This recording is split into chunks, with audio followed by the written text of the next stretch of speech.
The morning Isla agreed to marry a man she had never met, she was standing in a hospital corridor at 6 in the morning with a cold cup of coffee. And 17 hours left on her shift. Her father's call came between patients. She almost didn't answer. She almost let it ring and go back to the chart she was holding, back to the quiet discipline of a job she had built by herself, in a city her family never visited, among people who knew her only as Dr. Isla Mercer, not as the only daughter of Franklin Mercer, not as the girl who had left home at 22 and never properly come back. She answered anyway. She always answered. "I need you home," her father said. No greeting, no "how are you?" Just those 4 words, the same ones he had used her entire life to mean, "I need something from you and I've already decided you'll give it." Isla closed her eyes. Down the hall, a monitor beeped steadily. A nurse rolled a cart past her without looking up.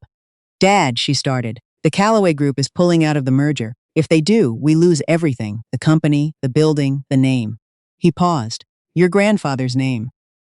She pressed her back against the wall. She knew this moment was coming. She had known it for 2 years, watching her father's company erode from a distance, reading between the lines of his clipped weekly calls. She had hoped she was wrong. She wasn't. "What does that have to do with me coming home?" Her father was quiet for a moment in a way that meant he was about to say something he'd rehearsed.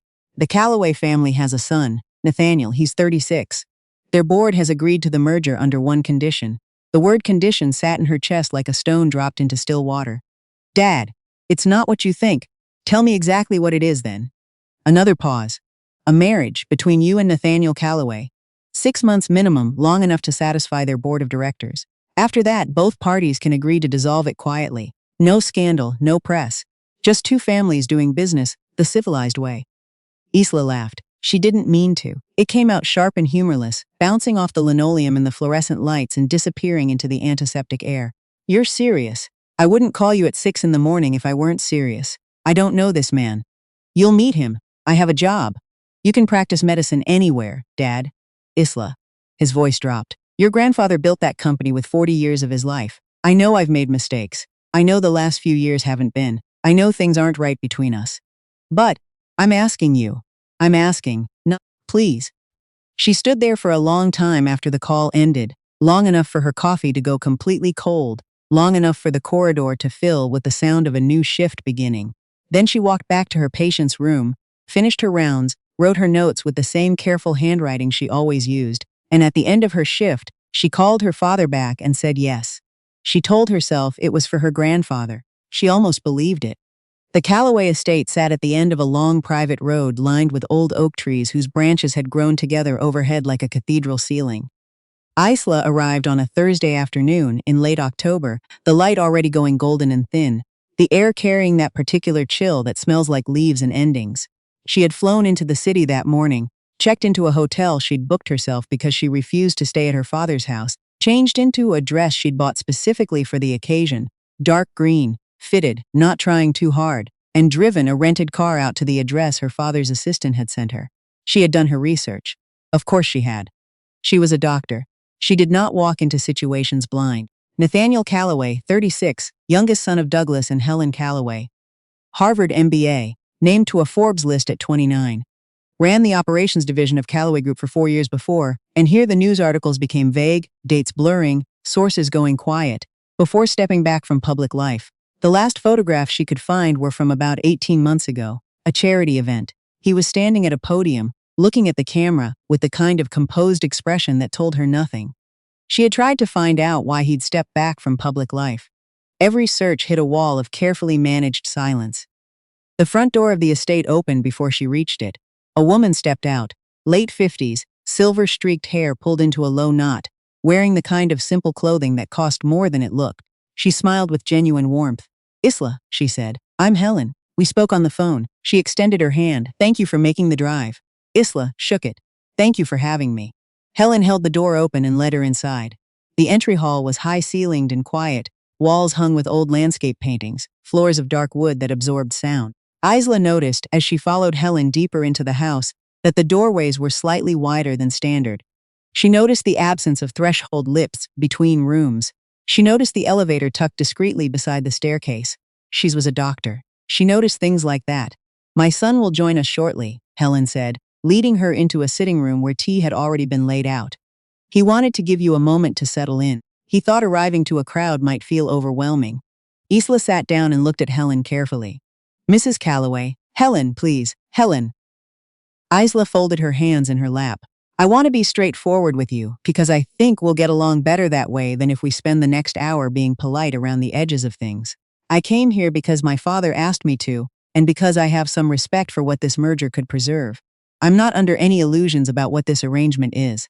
I'd like to know, honestly, what it is you're hoping for. Helen looked at her for a long moment. Then she smiled, and this time it reached somewhere deeper than politeness. I'm hoping, Helen said slowly, that my son gets to spend time with someone who won't treat him like he's made of glass. Before Isla could ask what that meant, she heard a sound from the hallway, the quiet hum of an electric motor, and then Nathaniel Calloway came through the doorway in a wheelchair. He was, objectively, exactly as the photographs had suggested, sharp features, dark eyes, jaw that looked like it had opinions. But the photographs hadn't captured the particular quality of his stillness, which was not the stillness of passivity, but the stillness of someone who had learned to be very deliberate about every movement and word. He wore a dark sweater and dark trousers.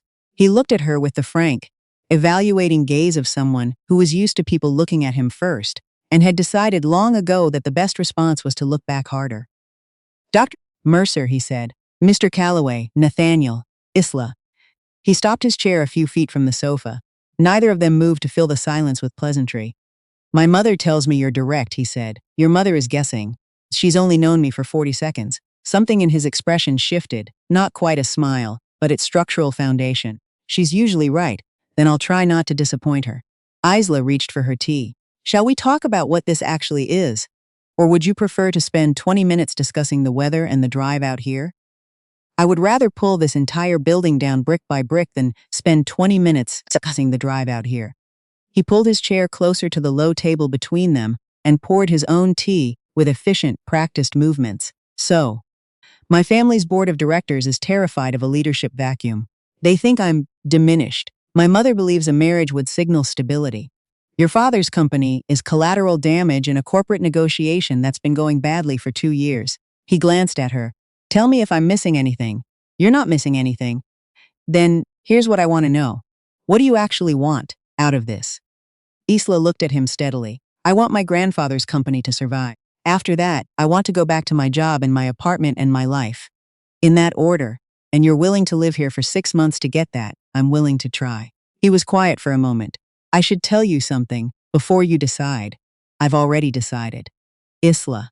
He said her name with a particular weight, like he was testing the sound of it. I should still tell you. She set her cup down. Then tell me, 14 months ago, I was in a car accident. My spine was injured. I've been in this chair since. He said it without inflection, the way doctors described things they had processed, past the point of emotion. She recognized the technique. She used it herself. I am in physical therapy. The prognosis is uncertain. What that means for this household, for how things operate here, is something you'd be walking into without a trial run. Isla looked at him for a moment. I'm a physician. I did my residency in emergency medicine. I've seen a lot of spinal injuries. I'm not asking you to be my doctor, I know. I'm saying the wheelchair doesn't frighten me. I'm asking if you're telling me because you thought it would. He looked at her differently then, just slightly. The way you look at something you thought you'd already categorized and suddenly aren't sure about. Fine, he said. 6 months. 6 months. She agreed. She moved into the Calloway estate on a Sunday. She brought 2 suitcases, her medical bag, her coffee maker, non-negotiable, and a small framed photo of her and her grandfather taken when she was 12. The room she was given was large and quiet, and faced the back garden, which at this time of year was mostly bare branches and stone paths, and a fountain that had been turned off for winter. The first week was polite and exhausting in the way of all negotiations disguised as daily life. Helen was warm in a way that felt genuine and made Isla slightly uneasy, because she wasn't used to warmth from people who hadn't earned it yet. The household staff, a housekeeper named Mrs. Prentice, who had worked for the Calloways for 22 years, and communicated primarily through size and precise placement of objects, treated Isla with careful neutrality. Nathaniel was the variable she couldn't quite calculate. He spent most mornings in his home office. He spent afternoons in physical therapy sessions in a downstairs room that had been converted for the purpose. He appeared for dinner, spoke in complete sentences, occasionally said things that were unexpectedly dry and funny in ways that Isla wasn't prepared for, and then disappeared again. He did not ask her questions about herself. He did not invite her into his spaces. He treated her like a competent stranger who happened to be sharing his hallway, which was, she supposed, exactly what she was. She told herself this was fine. She was here for 6 months, not forever. She didn't need to know him. On the 8th day, she came downstairs at 5:30 in the morning to find him already in the kitchen. He was at the counter with a glass of water and a folder of documents, reading in the gray pre-dawn light, and he looked up when she came in without looking surprised. "You're up early," she said. "I don't sleep well." He said it without self-pity. "Just information. Coffee's made." She looked at the coffee maker, her coffee maker, which she had set up on the counter 2 days after arriving, and which apparently he had learned to use. "Did you make this?" Mrs. Prentice threatened to. I intervened. Isla poured a cup. It was good, better than she'd expected. She leaned against the counter opposite him and drank it while he went back to his documents. And something about the quiet of the kitchen at 5:30 in the morning, the steam from the cup, the soft sound of pages turning. It was the first moment since she'd arrived that didn't feel like a performance. "What are you reading?" she asked. "Acquisition documents. We're absorbing a logistics company in Nashville." He turned a page. "Thrilling." "It doesn't look thrilling." "It isn't." He glanced up. "You're a doctor. Is any of your paperwork thrilling?" "Insurance pre-authorizations," she said. "Deeply thrilling." He made a sound that was almost a laugh. She refilled her cup and went back upstairs. But she thought about it afterward. That almost law, the way it had arrived and disappeared so quickly, like something he hadn't meant to let out. She started coming down at 5:30 every morning after that. She told herself it was because she'd always been an early riser. She did not examine the reasoning too closely. 3 weeks in, Helen invited her for a drive into town to look at a few shops. Isla agreed, partly because refusing felt rude, and partly because she genuinely needed to buy warmer socks and didn't know where anything was. They ended up in a small cafe after the shopping, sharing a pot of Earl Grey and a plate of things Helen kept insisting Isla try. Helen was easy to talk to, in the way of people who have raised children and know how to ask questions that leave room for the answer. She asked about Isla's work, about her training, about the city she'd been living in. She didn't ask about the arrangement. She didn't push toward the topic of Nathaniel. She just talked to her like a person. "Can I ask you something?" Isla said when there was a natural gap. "Of course, the accident." She chose her words carefully. "How is he, really? Not medically, I mean, how is he?" Helen wrapped both hands around her cup. She was quiet for a moment. 14 months ago, my son was the kind of man who ran 5 miles every morning and was in the office by 7 and never stopped moving. Not because he was anxious, but because he genuinely loved it, the building, the momentum, all of it. She paused. "The night of the accident, I stood in a hospital corridor for 6 hours not knowing if he would walk again. Not knowing if he'd." She stopped.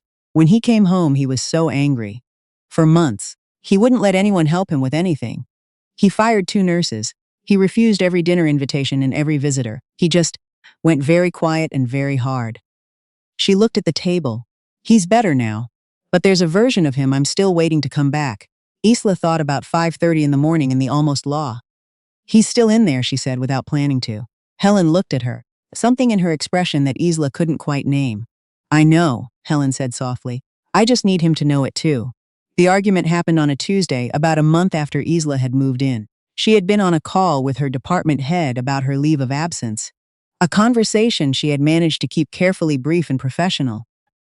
When she came downstairs to find Nathaniel in the living room with his physical therapist, a broad-shouldered man named Carter who Isla had exchanged nods with in the hallway several times. Carter was trying to get Nathaniel to attempt something, some sequence of movements, from the chair to a standing frame, and Nathaniel had clearly already said no, and Carter had clearly not accepted the no. And by the time Isla arrived, the temperature in the room was approximately Arctic. She should have kept walking. She almost did. "Nathaniel," Carter was saying with the particular patience of someone running out of it, "we've been working toward this for 3 months. Your muscles are ready. Your PT results."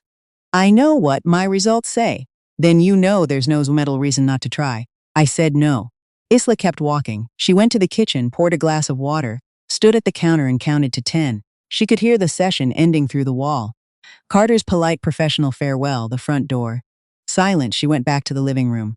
Nathaniel was by the window, his back to her, looking out at the gray November garden. "I wasn't trying to eavesdrop," she said. "I know." She sat down on the sofa. "You don't have to talk about it." "Good." A pause. She watched him looking out the window. "For what it's worth," she said carefully, Fear of the attempt isn't the same as being incapable of it. He turned. His expression was, not angry, exactly. Something harder than anger and older than it. I'm not afraid, okay, I'm not. He moved the chair toward her, stopped a few feet away. I know what it looks like from the outside. Someone who won't try, who won't push, who's given up. I know that's how Carter sees it. I know it's probably how you see it. I don't see it that way. Then what do you see? She looked at him steadily. I see someone who lost something catastrophically and is being very careful about the next time he reaches for something and it isn't there. The room was very quiet. Nathaniel looked at her for a long moment. Then he turned back toward the window. You can go, he said. His voice had changed, lower, rougher. I'm fine. She got up and left, but at the doorway she stopped. The standing frame is there when you want it, she said. Not when Carter wants it. When you do. She didn't wait to see if he responded.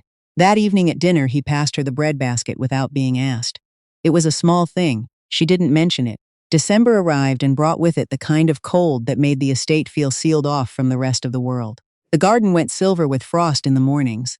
Mrs. Prentice began making soup at least twice a week, which Isla decided was either a universal constant or specifically engineered for her benefit. A package arrived from her best friend Danny, who was a nurse back in Portland and communicated her feelings primarily through well-curated care packages. This one contained a pair of ridiculous reindeer socks, a bag of very good ground coffee, a novel Danny had underlined extensively, and a small folded note that said, "You sound weirdly okay. Who are you and what have you done with the Isla who cries at pharmaceutical commercials?" Isla laughed alone in her room. Then she read it again and laughed again. She was downstairs assembling the small tabletop tree Danny had also somehow included in the package, flat-packed, 3 feet tall, optimistically cheerful. When Nathaniel came through the doorway and stopped, he looked at the tree. He looked at her, kneeling on the living room floor with a strand of lights and a look of mild battle. "Danny sent it," she said by way of explanation. "Who's Danny?" "My best friend. She's a nurse. She sends care packages the way some people send strongly worded letters." Isla untangled a knot in the lights. "She worries." He was quiet for a moment. "Does she know about?" A brief pause. "The arrangement. She knows I'm here. She knows why." Isla glanced up. "She also knows I can take care of myself, so she's limited to passive-aggressive cheerfulness expressed through postal service." He made the almost law sound again. She was starting to recognize it, the specific quality of the breath, the way it arrived with a slight relaxation around his eyes before disappearing. "She included coffee," Isla added. "Good coffee, which she mailed from Portland, which I maintain is a level of friendship that should be legally recognized. I'll let you keep your coffee maker then. You couldn't stop me if you tried." He came fully into the room, stopped near the sofa, looked at the tree materials spread across the floor. "Do you need help?" Isla looked at the chaos around her. "I need someone to hold the base while I figure out why this middle section seems to have invented its own geometry." He held the base. She figured out the geometry. It took 20 minutes and produced a tree that was slightly lopsided but fully illuminated, standing in the corner of the living room looking improbably cheerful. "It leans," he said. "It has personality.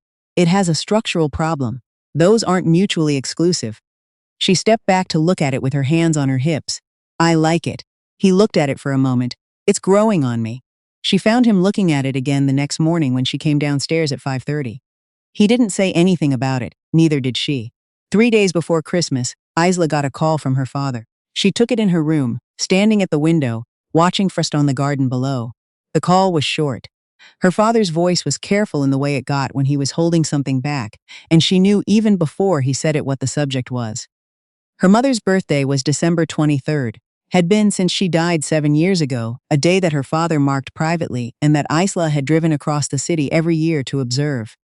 Flowers, a quiet dinner, the particular ritual of remembering someone who had been the better half of a household that didn't function well without her. "I just wanted to make sure you knew I was thinking about it," her father said. "I know, Dad. I know you're far. I know things are. I'll find a way to mark it," she said. "Don't worry." She sat on the edge of her bed after the call and thought about her mother, who had been practical and funny and quietly fierce, who had taught Isla to drive and to cook pasta, and to argue her position without apologizing for having one, who had loved a man who didn't always deserve it, and done it gracefully, and died of something sudden and unfair, before any of the things that might have been different between them had a chance to become different. She didn't realize she'd been crying until she heard a knock at the door. She wiped her face quickly. 1 second. It was Nathaniel. He looked at her face and didn't pretend he didn't notice. Sorry, she said, because it was her first instinct. I'm fine. You don't have to be. She almost said I'm fine again. She stopped herself. Tomorrow is my mother's birthday, she said. She died 7 years ago. I always do something for it. I hadn't figured out what to do this year being here. He was quiet for a moment. He looked at her in a way she was starting to learn, fully, without looking away. What do you usually do? Flowers, a dinner, her favorite music. She exhaled slowly. It sounds small. It doesn't sound small. I don't really have anyone here. Nathaniel moved the chair slightly forward. You have me. She looked at him. Tomorrow, he said. Tell me what she liked. We'll do it right.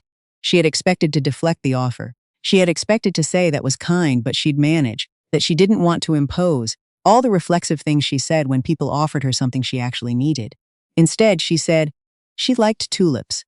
Yellow. And she used to make this very specific pasta on her birthday because she said she'd earned the right to cook for herself on at least one day a year. I'll have Mrs. Prentice get the tulips. You can cook the pasta. I'm decent at pasta. Then it's settled. It was.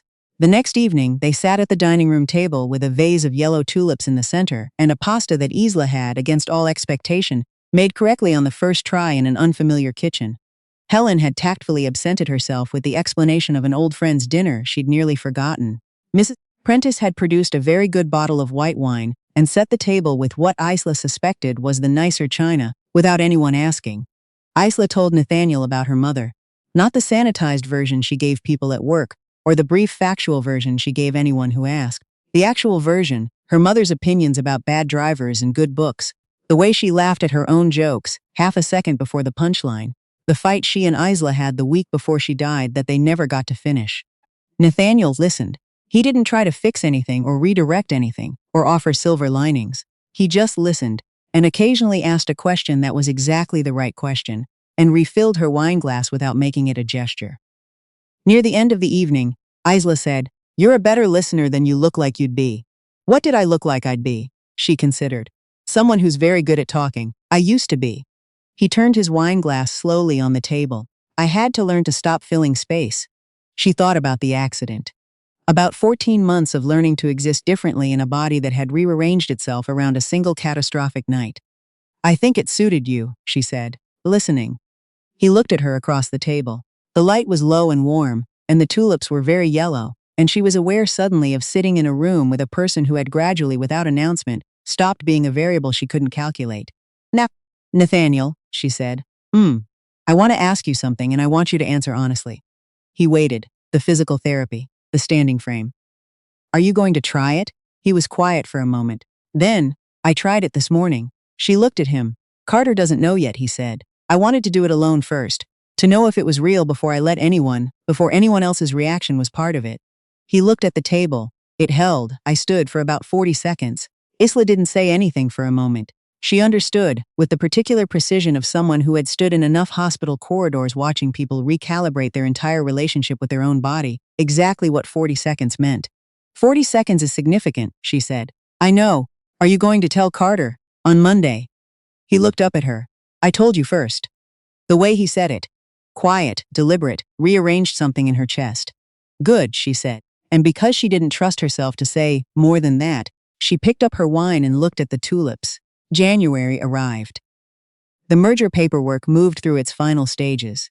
Her father called to report that the Callaway board had formally approved the arrangement and that the company's restructuring could now proceed without the threat of collapse. Isla stood in the garden when she took that call, her breath visible in the cold morning air, and felt something that should have been uncomplicated relief but wasn't. She had 3 weeks left. She knew because she'd been counting. Not the way she'd counted the first week, marking off days toward a finish line, but the way you count something when you've started to realize the end of it is not the neutral event you expected. She and Nathaniel had arrived, somewhere over the past 2 months, at something she hadn't planned and couldn't entirely name. It wasn't the careful mutual tolerance of the first weeks. It was coffee at 5:30 in the morning, and arguments about structural integrity in small Christmas trees, and a Tuesday afternoon, when she'd been reading in the garden, and he'd come out with a second blanket, without her asking, because the temperature had dropped and he'd apparently noticed. It was the yellow tulips, still alive in a vase on the dining room table, because Mrs. Prentice kept refreshing them without anyone mentioning it. It was 40 seconds and I told you first. She started avoiding thinking about it, which meant she thought about it constantly. Danny called on a Thursday. Okay, Danny said without preamble. I need you to be honest with me about something. Hello to you too. Isla, when you talk about this man, you sound different. I sound exactly the same. You use his first name every time. You never do that. You said Nathaniel was right about the coffee twice in one conversation last week, and then moved on like it was nothing.